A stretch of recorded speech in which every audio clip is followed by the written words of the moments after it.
We get asked a lot about what the inside of a high top looks like, and so we just did a basic installation today. This is on a Ford regular body.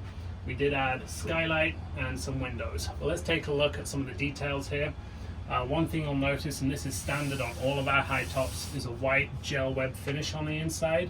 Moving down, all of our tops have wooden reinforcement that runs along the sides and the back, and that is standard. Then where the high top interfaces with the van, this is the old roof. It's held in place with a bunch of screws and sealant, but then this is the skeleton of the van. We do not touch this other than cutting out the cross members, but you'll see that this is not sharp at all.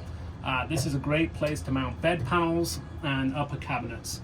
We do relocate the third brake light at the rear, and then if we move further down towards the front, you'll notice that there is a shelf space above the driver and passenger seat. This is standard. Underneath here is the cross member, and this is the old roof, but it acts as a great storage area. If you have any other questions about what the inside looks like after an install, please just feel free to let us know.